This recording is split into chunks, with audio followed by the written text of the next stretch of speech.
వరదల్లో గల్లంతై చనిపోయిన కుటుంబాలకు కేంద్ర ప్రభుత్వం 3 లక్షల ఎక్స్గ్రేషియా ఇస్తుందన్నారు కేంద్ర మంత్రి కిషన్ రెడ్డి. హాస్పిటల్లో చికిత్స పొందుతున్న వారికి వారం రోజుల కన్నా ఎక్కువ రోజులుంటే 16,000, వారం లోపల ఉంటే 4,000 హాస్పిటల్ ఖర్చులను కేంద్రం ఇస్తుందన్నారు. ఎస్డీఆర్ఎఫ్ లో కేంద్రం ఇచ్చిన 1,300 కోట్లకు పైగా నిధులున్నాయని, ఆ డబ్బులతో రాష్ట్ర ప్రభుత్వం బాధితులను ఆదుకోవాలన్నారు. యూటిలైజేషన్ నిధులపై గత బీఆర్ఎస్ ప్రభుత్వం, ఇప్పుడున్న కాంగ్రెస్ ప్రభుత్వం ఇప్పటివరకు రిపోర్ట్ విడుదల చేయలేదన్నారు. రాష్ట్ర ప్రభుత్వం పూర్తి స్థాయి నివేదిక ఇస్తే దానికి తగిన నిధులు కేంద్ర ప్రభుత్వం విడుదల చేస్తుందన్నారు. సెప్టెంబర్ 17 విమోచన దినోత్సవాన్ని కేంద్రం అధికారికంగా నిర్వహిస్తుందని తెలిపారు కేంద్ర మంత్రి Kishan Reddy.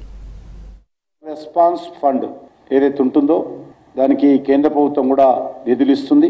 State disaster response fund అది రాష్ట్ర ప్రభుత్వం దగ్గర ఇప్పుడు నిధులు ఉన్నాయి, నిధుల కొరత లేదు.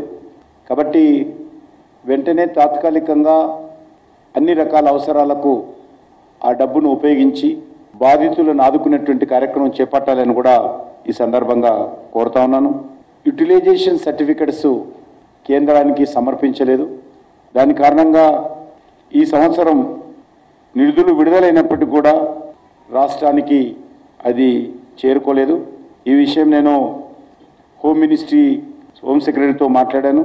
ఇప్పటికి ఉన్నటువంటి డబ్బు అయిపోతే యూటిలైజేషన్ సర్టిఫికెట్ ఇవ్వకుండా కూడా ఆ డబ్బులు తాత్కాలికంగా ఎమర్జెన్సీగా పంపే విధంగా చర్యలు తీసుకోవాలని చెప్పి కూడా రిక్వెస్ట్ చేశాను.